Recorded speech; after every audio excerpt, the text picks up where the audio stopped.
सभी को नमस्ते, सभी को ओम। आज हम चर्चा करेंगे बाल झड़ने के ऊपर। तो सबकी समस्याएं होती हैं, चाहे भाई हैं चाहे बहनें हैं, सबकी समस्या होती है कि बाल झड़ने से कैसे बचा जाए। तो बाल झड़ने से बचने के लिए कुछ योगासन, प्राणायाम बहुत हैं, लेकिन कुछ 2-4 मैं ऐसे बताऊंगा जो आप घर पर भी कर सकते हैं और बाहर खुले वातावरण में भी जा कर के कर सकते हैं। तो सबसे पहले हमने वज्रासन करना है। वज्रासन में हमने दोनों घुटने मोड़ करके दोनों हाथ की हथेलियों को घुटने पे टिकाना है।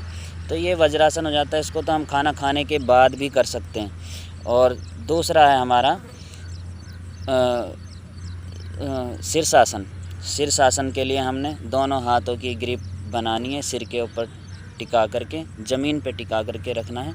हमारे कोहनी और ये हम कलाई वाला भाग ज़मीन पर टिकता है। दोनों हाथों की ग्रिप को इस तरह से टिका करके, और शीर्षासन जिसको हेड स्टैंड भी बोलते हैं, तो ये हमने करना है। तो ये बालों की ऑक्सीजन के लिए बहुत अच्छा काम करता है।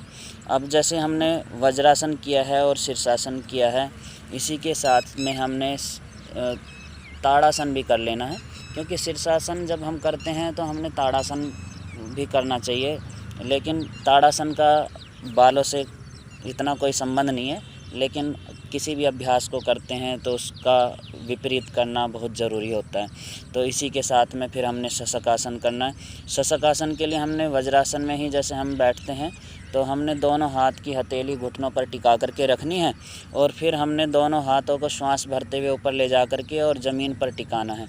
तो शशकासन के 2 तरह के अभ्यास हो सकते हैं। एक अभ्यास हमने घुटने खोल करके किया है, और दूसरा हमने घुटने बंद करके, यानी दोनों घुटनों को मिला करके किया है। तो ये हमारे हार्ट के लिए भी अच्छा है और हमारे बालों के लिए भी अच्छा है। तो जैसे हमारा 3 अभ्यास हो गए।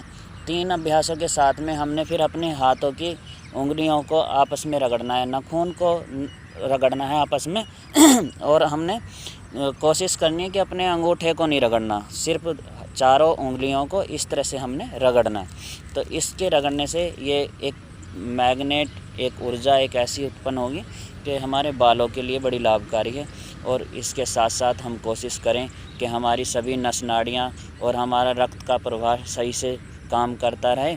तो हमने अपने साथ इसी के साथ में एक अभ्यास को और जोड़ लेना है, वो है हमारा अनुलोम विलोम प्राणायाम, जो 72 करोड़ 72 लाख 10,210 नाड़ियों को शुद्ध करता है।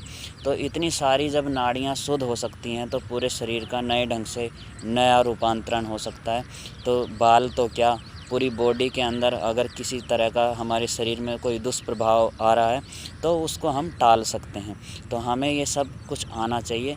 जब रोग आ जाए तब हम कुछ करने की कोशिश करें तो बहुत मुश्किल होता है, तब हम कोई अभ्यास नहीं कर सकते, क्योंकि हमारा शरीर साथ नहीं दे पाता।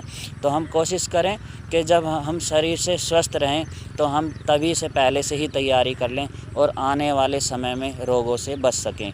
बस यही मैं आपको कहना चाहता हूँ। तो आप कोशिश करें, आप लगें और कुछ दिनों के बाद इसका प्रभाव देखें। सभी को ओम।